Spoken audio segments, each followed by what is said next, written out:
Si os parece, vamos a ir comenzando, aunque se va a ir incorporando la gente a medida que vayan viniendo. Hace algún tiempo yo estuve buscando a algún experto en hipnoterapia ericksoniana y no encontré a nadie hasta que una de esas casualidades de la vida, una paciente compartida que tuvimos durante cierto tiempo, me habló de Simonetta. Simonetta Carta es una persona que no es psicólogo ni es psiquiatra, y de ahí su potencia terapéutica, porque esto daría para otro seminario hacia dónde va la psicología. Yo no voy a meterme en ese lío en este caso, solo para deciros que Simonetta es un coacher. Es experta en coaching y es además una experta en hipnosis ericksoniana. Para los que no sepáis quién era Erickson, os diré que me refiero a Milton Erickson y no a Erickson. Milton Erickson es un personaje bastante desconocido en el mundo de la psicología, a pesar de que yo creo que es uno de los grandes genios de la utilización paradójica de la hipnosis, ¿no? Para eso hemos traído a Simonetta, para que nos cuente un poco cuál era la técnica y cuál era la doctrina que impulsaba a Erickson, que ya veréis que tiene mucho que ver con el palo alto de los años 70, ¿no? Con terapia estratégica, terapia breve, es decir, un grupo de terapias que se inventaron para resolver los problemas reales de las personas. En este sentido, Simonetta está aquí por eso, porque sabe resolver problemas reales de las personas sin prejuzgar si hay patología o no, ¿no? Esto es uno de los temas más interesantes que yo creo que nos va a aclarar Simonetta con su intervención. Muchas gracias por venir. Pues a ti. Pues bien, muchas gracias por haberme invitado. Efectivamente, estoy en un territorio diferente, ¿no?, de lo que estoy en general. Vosotros sois los expertos en lo vuestro. Yo, en mi pequeña aportación, ¿no?, intentaré ofreceros una visión estratégica, ¿vale?, que en el trabajo funciona con éxito por el hecho de ser, como decía Paco, herramientas que funcionan en un tiempo corto. Y funcionan en un tiempo corto justo porque son estratégicas. Y bien, un poquito insistir en el trabajo que yo desarrollo para que pueda explicarlo con más detalles. En el 2005 creé una escuela que se llama la Escuela del Talento aquí en España y en Italia. Yo soy de Italia, se notará de mi forma de itañolo, así que perdonadme si no lo hago bien. Y bien, lo que se hace en este espacio es acompañar a las personas para que desarrollemos el potencial, el talento, gracias a reconectar con nuestras fuentes, ¿no?, lo que nosotros tenemos allí a veces olvidado, pero que sigue allí. Está claro que en línea general las personas queremos cambiar. Como decía Milton Erickson, ese cambio a veces nos gustaría hacerlo, pero bueno, que no lleve dolor, ¿vale? Si puede ser, el cambio lo aceptamos, cambiar queremos, pero si son herramientas que hacen que nos sentamos más, ¿cómo te puedo decir?, aliviados, mejor que las que tenemos que sufrir. Y bien, eso me gusta, ¿no? Eso es una forma que considero óptima para que los seres humanos podamos avanzar en nuestra vida, y es encontrar esas fórmulas mágicas para que de forma natural, a veces casi sin darnos cuenta, podamos activar el cambio generativo. Y esa es mi pasión, y por eso he practicado con diferentes herramientas. Muchas están relacionadas, como decía antes Paco, con todas esas fórmulas de la terapia breve estratégica de Palo Alto, con Giorgio Nardone, mi maestro en primera plana, y para seguir con la programación neurolingüística de nuestros amigos Bandler y Grinder, y además el grande genio que es Milton Erickson, que me acompaña, tengo su foto en la mesita como si fuera una persona de mi familia, ¿vale? Me gusta tenerlo allí. Y este es Milton Erickson, ante todo y sobre todo un terapeuta. Él era psicólogo, era psiquiatra, psicoterapeuta, pero lo que más era un personaje con mucha curiosidad, un personaje peculiar que trabajaba con las personas de una forma completamente diferente de la que lo hacían la mayoría de terapeutas. Podía trabajar mientras comía o mientras regaban las plantas o iba directamente a casa del paciente. Encontraba fórmulas estratégicas y muy bonitas y muy alegres para poder encontrar la solución al problema. Claro, este señor ha utilizado toda su experiencia en su vida, en sus aportaciones. Aunque haya estudiado muchísimo, lo que practicaba más y más era lo que él había aprendido. Tuvo la polio 2 veces y tuvo que quedarse en la cama por mucho tiempo. Y la primera vez cuenta que volvió a empezar a andar, aunque los médicos le dijeron que ya no había forma, simplemente mirando a su hermanita pequeñita que gateaba por el suelo. Entonces era un observador excelente, porque tuvo que hacerlo, estaba allí en esa posición, empezó a aprender fórmulas y maneras para salir de sus dificultades y salió la primera vez y salió incluso en la segunda. Vivió unos dolores físicos bastante fuertes, entonces se hizo también expertos de la forma que había para poder llevar el dolor físico de una forma bastante generativa y óptima. Bien, y mi aportación hoy en este tiempo, ¿no? Cortito que tenemos es su faceta que a mí me parece más extraordinaria, que es el utilizo del humor.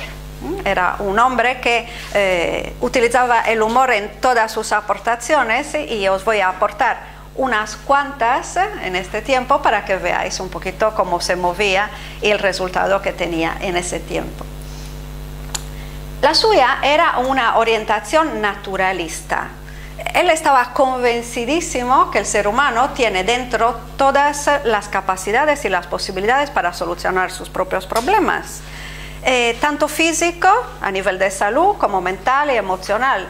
Así que, ¿qué hacía Milton Erickson? Del momento que le daba este gran poder al otro, lo único que hacía era ayudarle a enchufarse a ese potencial que los seres humanos tenemos.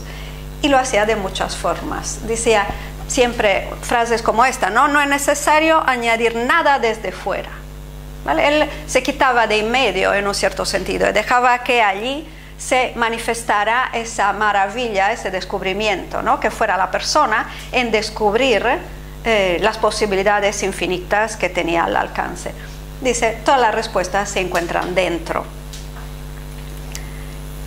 Además, él era un estudioso, estudió todo lo que era la hipnosis clínica, para después alejarse de ella e encontrar esas pautas que vemos cada día en la vida de los seres humanos. Él decía, el trance es algo natural. Continuamente entramos y salimos del trance. Cuando estamos en un ascensor nos pasa.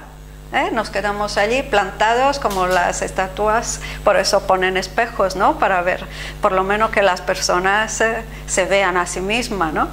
Y cuando estamos delante de un semáforo, el tiempo se para, a veces no tienen que pitar para que volvamos. En Italia eso pasa mucho, incluso no respetamos los semáforos, así que entramos menos en trance.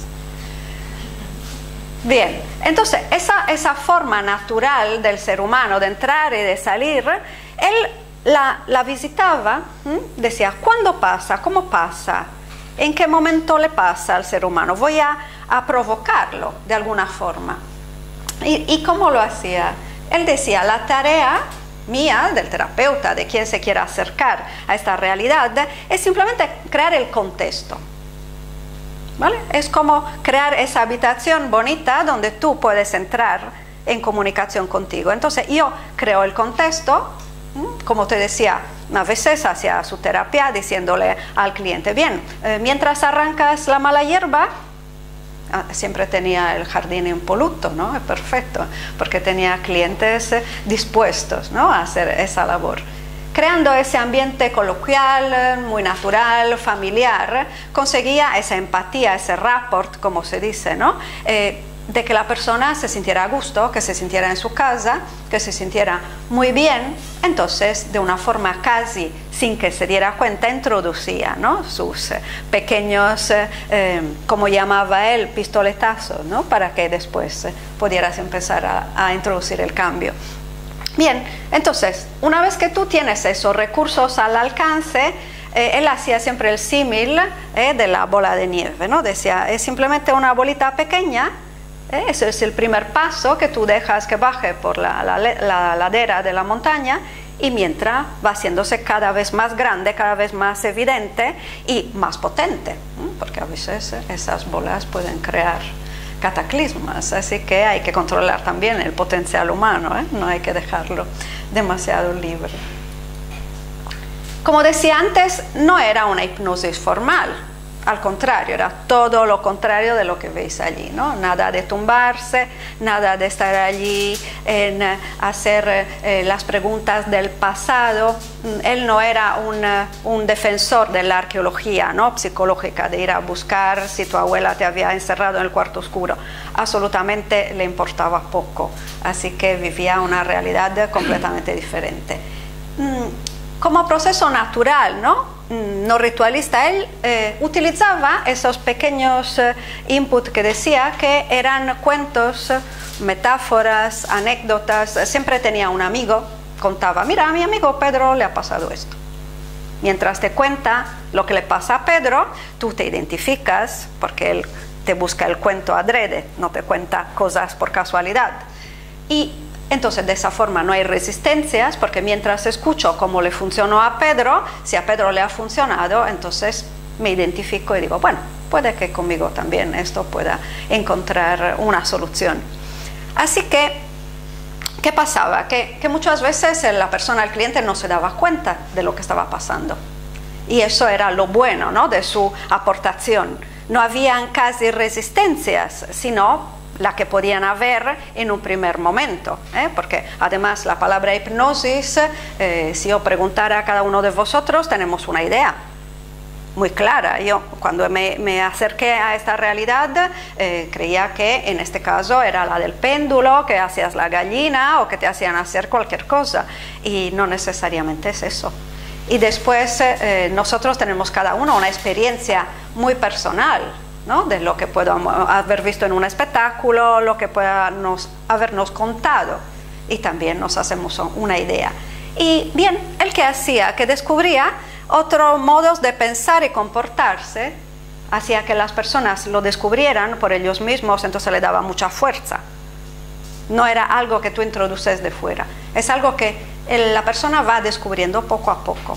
Y eso da fuerza a la persona, la independiza, y además, teniendo ese resultado en un tiempo tan cortito, como decir, se minimizaba de alguna forma el problema, ya no se veía como algo muy grande, se reducía la tensión y la persona se sentía más libre, más segura para poder experimentar. Cuentan una anécdota que, del momento que tenía tanto éxito, había una mujer que había oído hablar tanto de él, que, ¿cómo decir?, se aparcó bajo de su casa, pero ningún día subió. Era una mujer rica, tenía un cochazo, Ericsson la veía, abría la cortina, la miraba y decía, hoy también está aquí. Y la mujer venía, siempre a las 5. Él sabía que el martes a las 5 estaba allí. Y la mujer se quedaba allí una hora. Cuando terminaba la hora, Milton Erickson se iba tranquilamente a su trabajo y ella también. Después de un tiempo, la mujer subió y le dio un cheque. Simplemente le pagó por los resultados que ella había conseguido solo por estar cerca de él. Imagínate, la creencia tan grande de la capacidad que tenía de sanar este hombre. Es una anécdota, pero es real. Lo cuentan sus amigos Rossi y otros. Era una orientación de utilización. Bien, como ya te decía antes, utilizaba lo que tú le aportabas. ¿Cómo lo hacía? Te hacía muchas preguntas. Y las preguntas eran todas preguntas poderosas, eran preguntas que empezaban por qué, pero ¿qué te pasa? ¿Y cuándo te pasa? ¿Te pasa con todos o te pasa solo con algunos? ¿Te pasa todas las horas? ¿Y cuando te pasa, qué haces? Y así. Mientras tanto, la persona se aclaraba, encontraba sus pautas de conducta y podía ofrecer una visión de quién era, de sus creencias, de sus valores, y Milton Erickson utilizaba eso, como vamos a ver ahora en unos ejemplos, al servicio del cambio, en vez de tratarlos como un impedimento. En ningún momento juzgaba, ni criticaba, ni daba pautas, en el sentido que decía esto es malo o esto es bueno, pero sí que daba tareas. Al final siempre había algo, que sea de experiencia o que sea de conducta, siempre introducía algún pequeño detalle que tú durante tu vida podías poner en práctica y conseguir resultados. Esto es uno de los casos que tienen ese sentido de humor, ¿no?, que quiero trasladarte para que tú puedas ver qué hacía este hombre genial y extraordinarios. Esto es el caso de una mujer que va a su consulta y le dice, mire, es que yo tengo continuamente un dolor de barriga. Y bien, y Milton Erickson empieza a hacerle sus preguntas, dice, ¿cuándo? ¿Y cómo? ¿Y dónde? Y ella dice, mira, de forma especial me pasa cuando están todos mis familiares juntos en mi casa. Dice, qué bien, dice, pero ¿viene mucho? Dice, bastante. Vale, y dice, ¿cuántos se quedan? Dice, mucho. Ah, vale, bien. Lo hacemos rápido. Vamos a utilizar su dolor de barriga a su beneficio. Y la mujer dice, bueno, ¿y cómo lo podemos hacer?